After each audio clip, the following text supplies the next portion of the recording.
ಬೀದರ್ನಲ್ಲಿ ಬಾಲಕಿಯ ಕಿಡ್ನಾಪ್ಗೆ ಯುವಕನೋರ್ವ ವಿಫಲ ಯತ್ನವನ್ನ ನಡೆಸಿರುವಂತಹ ಒಂದು ಆತಂಕಕಾರಿ ಘಟನೆ ನಡೆದಿರುವಂಥದ್ದು. ಹುಬ್ಬಳ್ಳಿಯಲ್ಲಿ ಬಾಲಕಿಯೋರ್ವಳನ್ನ ಕಿಡ್ನಾಪ್ ಮಾಡಿ ಆಕೆಯ ಕತ್ತು ಹಿಸುಕಿ ಆ ಬಾಲಕಿಯನ್ನ ಹತ್ಯೆ ಮಾಡಿದಂತಹ ಪ್ರಕರಣ ಇನ್ನೂ ಹಸಿರಾಗಿರುವಾಗಲೇ ಬೀದರ್ನಲ್ಲಿ ಬಾಲಕಿಯೊಬ್ಬಳ ಕಿಡ್ನಾಪ್ಗೆ ಯುವಕನೋರ್ವ ವಿಫಲ ಯತ್ನವನ್ನ ಮಾಡಿದ್ದಾನೆ. ಬೈಕ್ನಲ್ಲಿ ಬಂದಿದ್ದಂತಹ ಯುವಕನಿಂದ ಅಪಹರಣ ಯತ್ನ ನಡೆದಿದೆ. ನಾಲ್ವರು ಬಾಲಕಿಯರನ್ನ ಕರೆದು ಯುವಕ ಮಾತಾಡಿಸ್ತಾನೆ. ಯುವಕನ ಬಳಿ ಹೋಗಿ ಓರ್ವ ಬಾಲಕಿ ಮಾತಾಡ್ತಾಳೆ. ಬಳಿಕ ಗೇಟ್ ಒಳಗೆ ತೆರಳಿ ಅಪಹರಣಕ್ಕೆ ಯತ್ನಿಸಿದ್ದು ಯುವಕನ ವರ್ತನೆ ಬಗ್ಗೆ ಪೋಷಕರಿಗೆ ಇಬ್ಬರು ಬಾಲಕಿಯರು ಹೇಳ್ತಾರೆ. ಈ ವೇಳೆ ಮನೆಯಿಂದ ಹೊರಬರ್ತಾರೆ ಪೋಷಕರು. ತತ್ಕ್ಷಣ ಪೋಷಕರನ್ನ ಕಾಣ್ತಿದ್ದ ಹಾಗೆಯೇ ಯುವಕ ಓಡ್ ಹೋಗಿ ಬೈಕ್ ಹತ್ಕೊಂಡು ಅಲ್ಲಿಂದ ಎಸ್ಕೇಪ್ ಆಗ್ತಾನೆ. ಈ ಘಟನೆಯ ದೃಶ್ಯ ಸಿಸಿಟಿವಿಯಲ್ಲಿ ಸೆರೆಯಾಗಿದ್ದು ಆತಂಕಕ್ಕೂ ಕೂಡ ಕಾರಣವಾಗ್ತಾ ಇದೆ. ಪೋಷಕರಾದಂಥವರು ತಮ್ಮ ಮಕ್ಕಳ ಬಗ್ಗೆ ಬಹಳ ಜಾಗೃತೆಯಿಂದ ಇರಬೇಕು. ಪೋಷಕರಾದಂಥವರು ನಿಮ್ಮ ಕೆಲಸದಲ್ಲಿ ನೀವು ಮಗ್ನರಾಗಿದ್ರೆ ಇಂಥ ಕಾಮ ಪಿಶಾಚಿಗಳು ಮಕ್ಕಳ ಮೇಲೂ ಕೂಡ ತಮ್ಮ ದೌರ್ಜನ್ಯವನ್ನ ತೋರಿಸ್ಬಿಡ್ತಾರೆ, ತಮ್ಮ ನೀಚ ಕೃತ್ಯವನ್ನ ತೋರಿಸ್ಬಿಡ್ತಾರೆ. ಹಾಗಾಗಿ ಮಕ್ಕಳು ಹೊರಗಡೆ ಆಟ ಆಡ್ತಿದ್ದಾರೆ ಅಂತನೋ ಅಥವಾ ಮಕ್ಕಳು ಗೇಟ್ ಬಳಿ ಇದ್ದಾರೆ ಅಂತನೋ ಏನಾದರೂ ನೆಗ್ಲೆಕ್ಟ್ ಮಾಡಿಕೊಂಡು ಮನೆ ಒಳಗಡೆ ಏನಾದರೂ ನೀವಿದ್ರೆ ಖಂಡಿತವಾಗ್ಲೂ ಅದು ಅಪಾಯ ಮಕ್ಕಳ ಪಾಲಿಗೆ. ನೋಡಿ, ನಾವು ದೃಶ್ಯದಲ್ಲಿ ಗಮನಿಸ್ತಾ ಹೋಗ್ಬೋದು. ಒಂದು ಪಿಂಕ್ ಕಲರ್ ಟಿ ಶರ್ಟ್ ಧರಿಸಿರುವಂತಹ ವ್ಯಕ್ತಿ ಸೀದಾ ಮನೆ ಒಳಗೆ ಬರ್ತಾನೆ. ಮನೆ ಒಳಗೆ ಬಂದು ಆ ಬಾಲಕಿಯನ್ನು ಕಿಡ್ನ್ಯಾಪ್ ಮಾಡ್ಕೊಂಡು ಹೋಗುವಂಥ ಒಂದು ಯತ್ನಕ್ಕೆ ಮುಂದಾಗ್ತಾನೆ. ನೋಡಿ, ಅಲ್ಲಿ ನಿಂತ್ಕೊಂಡಿದ್ದಾನೆ. ಯಾರಿಗಾದರೂ ಅನುಮಾನ ಬರಬೇಕು ಈ ರೀತಿ ಓರ್ವ ಅನುಮಾನಾಸ್ಪದವಾಗಿ ವರ್ತಿಸ್ತಿದ್ದಾನೆ ಅಂದಾಗ. ನೋಡಿ, ಅಲ್ಲಿ ಬೈಕ್ ನಿಲ್ಲಿಸ್ಕೊಂಡಿದ್ದಾನೆ. ಒಂದು 3 ಜನ ಹೆಣ್ಣು ಮಕ್ಕಳು ಬಾಲಕಿಯರು ಅಲ್ಲಿ ಆಟ ಆಡ್ತಿದ್ದಾವೆ. ಅದರಲ್ಲಿ ಓರ್ವ ಬಾಲಕಿ ಮಾತಾಡಿಸ್ತಾನೆ. ಆ ಬಾಲಕಿ ಬೈಕ್ ಬಳಿ ಹೋಗಿ ನಿಂತ್ಕೊಂಡು ಮಾತಾಡ್ತಾಳೆ. ಅದಾದ ಬಳಿಕ ಆ ಬಾಲಕಿ ಮನೆ ಒಳಗಡೆ ಬರ್ತಿದ್ದ ಹಾಗೆಯೇ ಆ ಬಾಲಕಿ ಮನೆ ಒಳಗಡೆ ಆತ ಕೂಡ ಎಂಟ್ರಿ ಕೊಡ್ತಾನೆ. ನೋಡಿ, ಗೇಟಿಂದ ಒಳಗೆ ಎಂಟ್ರಿ ಕೊಡ್ತಾನೆ.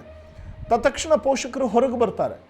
ಪೋಷಕರು ಹೊರಗೆ ಬರ್ತಿದ್ದ ಹಾಗೆ ಅಲ್ಲಿಂದ ಓಡ್ ಹೋಗ್ತಾನೆ ಆ ವ್ಯಕ್ತಿ. ಸಿಸಿಟಿವಿಯ ಫುಟೇಜಲ್ಲಿ ಸೆರೆಯಾಗಿರುವಂಥ ದೃಶ್ಯಾವಳಿ ನಾವು ಗಮನಿಸ್ತಾ ಹೋಗಬಹುದು.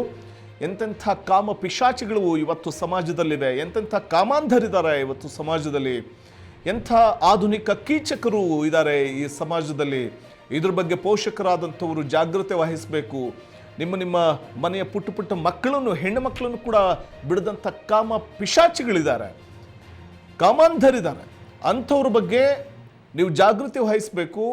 ನಿಮ್ಮ ಮಕ್ಕಳನ್ನು ನೀವೇ ನಿಗಾ ಮಾಡಬೇಕು, ಅಥವಾ ನೀವೇ ರಕ್ಷಣೆ ಮಾಡಬೇಕು, ಅಥವಾ ಮಕ್ಕಳ ಬಗ್ಗೆ ನೀವೇ ಕೇರ್ ತಗೋಬೇಕು. ನೋಡಿ, ಹುಬ್ಬಳ್ಳಿಯಲ್ಲಿ ಬಿಹಾರದ ಓರ್ವ ಯುವಕನಿಂದ ಬಾಲಕಿ ಹತ್ಯೆ ಆಗುತ್ತೆ. ಮೊನ್ನೆ ನಡೆದಂಥ ಘಟನೆ ಇದು. ಚಾಕ್ಲೇಟ್ ಕೊಡುವಂಥ ಆಮಿಷವನ್ನು ತೋರಿಸ್ತಾರೆ. ಮಕ್ಕಳಿಗೆ ಹೇಳಿ, ಅದು ಬಾಲಕರಿರ್ಬೋದು ಬಾಲಕಿಯರಿರ್ಬೋದು, ಆ ಮಕ್ಕಳಿಗೆ ಗೊತ್ತಿರಲ್ಲ. ಚಿಕ್ಕ ವಯಸ್ಸಲ್ಲಿ ಯಾರಾದರೂ ಚಾಕ್ಲೇಟ್ ಕೊಡೋಕೆ ಬಂದರೆ ಈಸ್ಕೊಳ್ತವೆ. ಆದರೆ ಯಾವುದೇ ಕಾರಣಕ್ಕೂ ಗುರುತು ಪರಿಚಯ ಇಲ್ಲದೆ ಇರುವಂಥವ್ರ ಬಳಿ ನಿಂತು ಮಾತಾಡೋದಿರಲಿ, ಅವ್ರು ಏನೇ ಕೊಡೋಕೆ ಬಂದರೂ ಈಸ್ಕೊಳ್ಬೇಡಿ ಅನ್ನುವಂಥದ್ದನ್ನು ಮಕ್ಕಳಿಗೆ ತಿಳಿ ಹೇಳಬೇಕು ಪೋಷಕರಾದಂಥವ್ರು. ಅಂಥವ್ರ ಬಗ್ಗೆ ನಿಮಗೆ ಸ್ವಲ್ಪ ಅನುಮಾನ ಬಂದರೂ ನೀವು ಹುಷಾರಾಗಿರಬೇಕು, ತಕ್ಷಣ ಪೋಷಕರ ಗಮನಕ್ಕೆ ತರಬೇಕು ಅಂತ ಕೂಡ ಈ ವೇಳೆ ಮಕ್ಕಳಿಗೆ ತಂದೆ ತಾಯಿ ಆದಂಥವ್ರು ತಿಳಿ ಹೇಳಬೇಕು. ಆಗ ಮಾತ್ರ ಇಂಥ ಕಾಮಾಂಧರಿಂದ, ಇಂಥ ಕಾಮ ಪಿಶಾಚಿಗಳಿಂದ ಬಚಾವಾಗಲಿಕ್ಕೆ ಸಾಧ್ಯ ಮಕ್ಕಳು. ಪುಟ್ಟ ಬಾಲಕಿ ಮೇಲೆ ಹುಬ್ಬಳ್ಳಿಯಲ್ಲಿ ನಡೆದಿದ್ದಂಥ ಒಂದು ದೌರ್ಜನ್ಯ ಪ್ರಕರಣ ಇನ್ನೂ ಹಸಿರಾಗಿದೆ. ಕಳೆದ 2-3 ದಿನದಲ್ಲಿ ನಡೆದಿದ್ದಂಥ ಒಂದು ಘಟನೆ ಇದು. ಆ ಘಟನೆಯಲ್ಲಿ ಚಾಕ್ಲೇಟ್ ಕೊಡಲಿಕ್ಕೆ ಮುಂದಾಗ್ತಾನೆ. ಆ ಮಗು ಚಾಕ್ಲೇಟ್ ಇಸ್ಕೊಳ್ಳುತ್ತೆ. ತತ್ಕ್ಷಣ ಆ ಮಗುವನ್ನು ಎತ್ಕೊಂಡು ಹೋಗಿ ಒಂದು ನಿರ್ಮಾಣ ಹಂತದ ಕಟ್ಟಡದಲ್ಲಿ ಮಗುವಿನ ಮೇಲೆ ಅತ್ಯಾಚಾರಕ್ಕೆ ಯತ್ನಿಸ್ತಾನೆ. ಮಗು ಕಿರ್ಚ್ಕೊಂಡಾಗ ಮಗುವಿನ ಕತ್ತು ಹಿಸುಕಿ ಕೊಂದು ಹಾಕಿದ್ದಂಥ ಒಬ್ಬ ಕಾಮಾಂಧನನ್ನು ಪೊಲೀಸರೇ ಈ ವೇಳೆ ತಕ್ಕ ಶಾಸ್ತಿ ಮಾಡ್ತಾರೆ. ಕಾನೂನು ರೀತಿಯ ಕ್ರಮವನ್ನು ಕೂಡ ತೆಗೆದುಕೊಳ್ತಾರೆ. ಆ ಘಟನೆ ಇನ್ನೂ ಹಸಿರಾಗಿರುವಂಥ ಸಂದರ್ಭದಲ್ಲೇ ಬೀದರ್ನಲ್ಲೊಂದು ಘಟನೆ ನಡೆದಿರುವಂಥದ್ದು. ಅಂದರೆ ನಾವೀಗ ದೃಶ್ಯದಲ್ಲಿ ನೋಡ್ತಿದ್ದೀವಲ್ಲ, ಇದು ಬೀದರ್ನಲ್ಲಿ ನಡೆದಿರುವಂಥ ಘಟನೆ. ಆಟವಾಡ್ತಿದ್ದಂಥ ಬಾಲಕಿಯರನ್ನ ಪುಸ್ಲಾಯಿಸಿ ಆ ಮಕ್ಕಳಿಗೆ ಚಾಕ್ಲೇಟ್ ಕೊಡಲಿಕ್ಕೆ ಅಂತ ಮುಂದಾಗ್ತಾನೆ. ಈ ವೇಳೆ ಓರ್ವ ಬಾಲಕಿ ಅಲ್ಲಿ ಬೈಕ್ ಬಳಿ ನಿಂತ್ಕೊಂಡು ಮಾತಾಡ್ತಿರ್ತಾಳೆ. ಆ ಸಂದರ್ಭದಲ್ಲಿ ಇನ್ನಿಬ್ಬರು ಬಾಲಕಿಯರು ಆತನ ಚಲನವಲನ ನೋಡಿ ಅನುಮಾನಗೊಂಡು ಪೋಷಕರ ಬಳಿ ಹೇಳ್ತಾರೆ. ಮನೆ ಒಳಗಡೆ ಬಂದ್ಬಿಡ್ತಾನೆ ಆತ. ಆಗ ತಕ್ಷಣ ಪೋಷಕರು ಆಚೆ ಬರ್ತಿದ್ದ ಹಾಗೆಯೇ ಆತ ನೋಡಿ ಆ ಮನೆ ಒಳಗಡೆ ಎಂಟ್ರಿ ಕೊಡ್ತಾನೆ ಅಂದರೆ ಇನ್ನೆಷ್ಟು ಕೆಟ್ಟ ಭಂಡ ಧೈರ್ಯ ಇರ್ಬೋದು ಇಂತಹ ಕಾಮ ಪಿಶಾಚಿಗಳಿಗೆ. ಇಂಥವುಗಳನ್ನು ಒದ್ದು ಒಳಗಾಕಬೇಕು. ಸಾರ್ವಜನಿಕರು ಅದಕ್ಕೆ ಹೇಳೋದು, ನಮ್ಮ ಕೈ ಕೊಡಿ, ಬಡ್ದು ಸಾಯಿಸಬಿಡ್ತೀವಿ ಅನ್ನುವಂಥ ಮಾತನ್ನು ಹೇಳ್ತಾರೆ. ಏಕೆಂದರೆ ಇಂತಹ ಘಟನೆಗಳು ನಡೆದಾಗ ಸಾರ್ವಜನಿಕರು ರೊಚ್ಚಿಗೆದ್ದು ಆಕ್ರೋಶ ವ್ಯಕ್ತಪಡಿಸುವಂಥ ರೀತಿ ಅದು. ಅಂದರೆ ಕಾನೂನು ಕಟ್ಟಳೆಗಳು ಇಂಥವ್ರಿಗೆ ಏನು ಮಾಡುತ್ತೆ ಅನ್ನುವಂಥ ಒಂದಷ್ಟು ಅಸಮಾಧಾನಗಳು ಸಾರ್ವಜನಿಕರು ಕೂಡ ವ್ಯಕ್ತಪಡಿಸ್ತಾರೆ. ಹಾಗಾಗಿ ಪೋಷಕರಾದಂಥವ್ರು ಇಂಥ ಕಾಮಾಂಧರ ಕುರಿತು ಎಚ್ಚರಿಕೆ ವಹಿಸಬೇಕು. ಮಕ್ಕಳಿಗೂ ಕೂಡ ತಿಳಿ ಹೇಳಬೇಕು, ಇಂಥವ್ರು